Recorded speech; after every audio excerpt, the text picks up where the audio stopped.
Assalamualaikum warahmatullahi wabarakatuh. Saya dari Remaja. Kali ini saya akan menjelaskan sedikit tentang historis mengenai budaya Sumatera Selatan, salah satunya yaitu adalah kain songket. Secara historis, penemuan kain songket dikaitkan dengan wilayah dan budaya Palembang dan Minangkabau yang berasal dari Pulau Sumatera. Menurut hikayat Palembang, asal Pulau Songket bermula dari perkotaan Sriwijaya. Bahan utama dari pembuatan kain songket biasanya adalah seperti sutra dan umumnya diproduksi oleh petani ulat sutra lokal. Namun, untuk menghasilkan kualitas songket yang lebih baik, masyarakat lokal juga mengekspor bahan sutra dari Tiongkok. Sementara itu, benang emas biasanya diproduksi oleh masyarakat setempat dengan memproses emas yang diambil dari berbagai daerah di Pulau Sumatera. Songket ditempa pada mesin tenun bingkai dan pola-pola rumit dibuat dengan menambahkan benang emas dan perak dengan menggunakan jarum. Kain songket berasal dari Palembang dan menyebar ke wilayah yang dikuasai Sriwijaya seperti Sumatera, Kepulauan Riau, Kalimantan, Semenanjung Malaya, Thailand, Kamboja, dan sebagian Jawa. Ada dua versi cerita tentang asal-muasal teknik menenun kain dan juga songket. Menurut tradisi Indonesia, kain songket yang berlapis-lapis emas sering dikaitkan dengan kejayaan Sriwijaya, sebuah kerajaan perdagangan maritim hingga makmur dan kaya yang berdiri pada abad 7 hingga 14 di Sumatera. Hingga saat ini, tradisi songket tetap terjaga dan terpelihara dengan baik di Palembang, yang dikenal sebagai pusat produksi kain songket terkenal di Indonesia. Songket adalah kain mewah yang aslinya membutuhkan benang emas asli yang ditenun tangan menjadi kain yang indah. Kain songket Palembang adalah songket terbaik di Indonesia, baik dalam hal kualitas yang dikenal dengan sebutan ratu segala kain. Songket eksklusif membutuhkan waktu antara 1-3 bulan untuk menyelesaikannya. Namun, songket seperti biasa hanya membutuhkan waktu sekitar 3 hari. Pusat kerajinan songket berada di Palembang, pusat kerajaan Sriwijaya yang sangat penting karena bahan pembuatannya yang mahal, yaitu benang emas yang terbuat dari lembaran emas murni asli yang berasal dari Sumatera.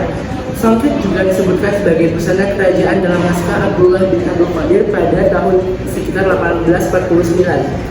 Indonesia memang dianugerahi budaya yang sangat kaya dan otentik, namun sayangnya belum banyak masyarakat yang benar-benar telah mengetahui harta terpendam, yaitu kain songket. Jadi kita sebagai anak muda harus melestarikan dan juga menjaga budaya Indonesia yang sangat kaya, yaitu salah satunya adalah kain songket. Terima kasih kepada pembicara selanjutnya. Oke, di sini saya pembicara selanjutnya. Di sini saya akan menjelaskan macam-macam songket. Kata songket sebenarnya berasal dari kata sungkit yang artinya mengait.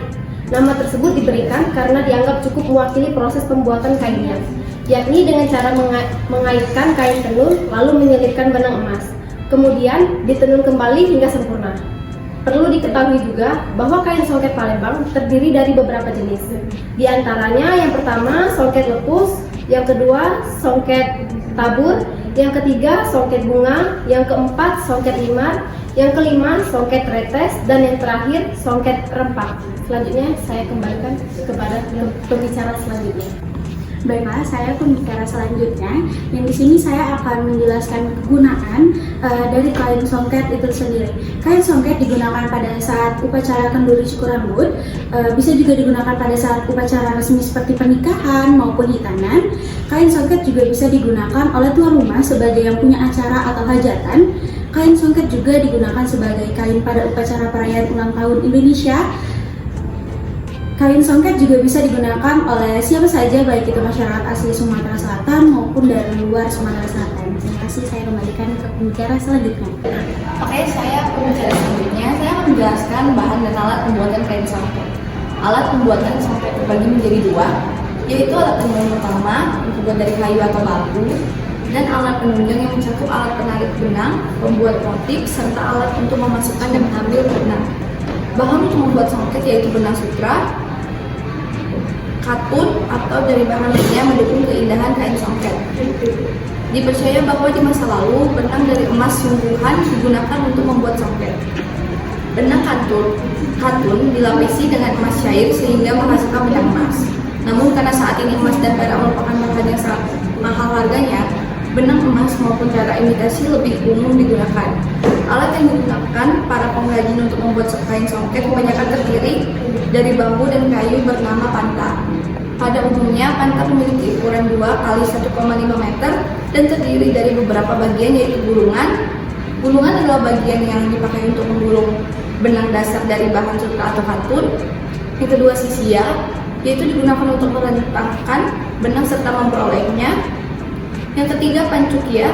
Bagian ini berfungsi untuk membuat motif pada kain songket.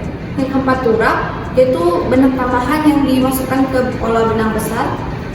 Yang keempat, pemegangan, adalah tempat khusus untuk menenun songket. Yang kelima, kayu paso, yaitu untuk menggulung kain songket yang sudah jadi. Yang keenam, palapa, untuk merentangkan benang latar. Yang terakhir, ani, yaitu merupakan alat lengkap fungsinya untuk menggulung benang. Selanjutnya, saya lanjutkan kepada pembicara selanjutnya. Saya Gata Ceria Stefanin. Di sini saya akan menjelaskan keunikan dari kain songket. Keunikan songket melibatkan beberapa elemen yang membuatnya istimewa. Yang pertama, ada motif khas. Setiap daerah di Indonesia memiliki motif songket yang khas dan bervariasi. Yang kedua, ada material dan bahan. Songket biasanya dibuat dari serat alami seperti sutra, kapas, atau benang emas dan perak. Penggunaan logam mulia ini membuat kilau dan keangguran pada kain. Yang ketiga, ada teknik tenun yang rumit. Prosesnya melibatkan pemindahan benang logam, emas atau perak ke dalam serat dasar dengan menggunakan alat tenun tradisional. Yang keempat, ada pewarna alami. Beberapa daerah menggunakan pewarna alami yang dihasilkan dari tumbuhan atau bahan organik untuk memberikan warna songket dan benang yang bagus sehingga memberikan nuansa alami dan ramah lingkungan. Yang kelima, ada makna budaya. Setiap motif songket seringkali memiliki makna budaya atau sejarah di baliknya. Motif tersebut bisa merujuk pada kepercayaan, mitos, atau nilai-nilai lokal. Yang keenam, ada kerajinan tangan. Proses ini seringkali diturunkan dari generasi ke generasi, menjadikan songket sebagai warisan budaya yang penting. Yang ketujuh, ada penggunaan pada acara istimewa. Songket seringkali digunakan pada acara-acara istimewa seperti pernikahan atau upacara adat. Penggunaannya memberikan nuansa kemewahan dan keanggunan pada acara tersebut. Yang kedelapan dan yang terakhir, ada keberagaman regional. Setiap daerah di Indonesia memiliki ciri khas sendiri dalam pembuatan songket sehingga mencerminkan keberagaman budaya yang kaya di seluruh Nusantara. Keunikan-keunikan ini menjadikan songket bukan hanya sebagai pakaian tradisional, tapi juga sebagai simbol keindahan dan kekayaan warisan budaya Indonesia. Sekian materi dari saya akhiri. Terima kasih. Nah, pembagian jenis kain songket itu ada 5 diantaranya. Itu yang pertama, songket lepus. Motif songket dengan anyaman dan corak benang emas menutupi hampir seluruh bagian kain. Kedua, songket tabur. Motif menyebar secara merata ke seluruh kain. Ketiga, songket bunga-bunga. Songket ini memiliki motif mirip bunga. Pada awalnya nih, motif bunga yang digunakan ialah motif bunga emas dan bunga paci. Nah, keempat nih, ada motif jenis kain tretes mender. Motifnya terdapat pada kedua ujung pangkal dan pinggir kain.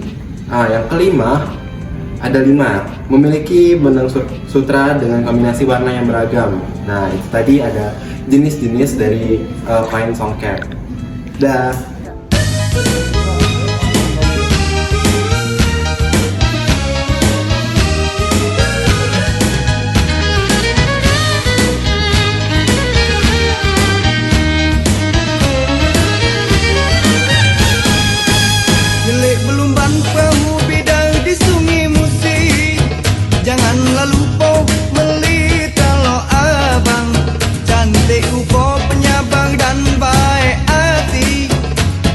Manis berambut panjang dikuncit kepang, di kaliku banyu bata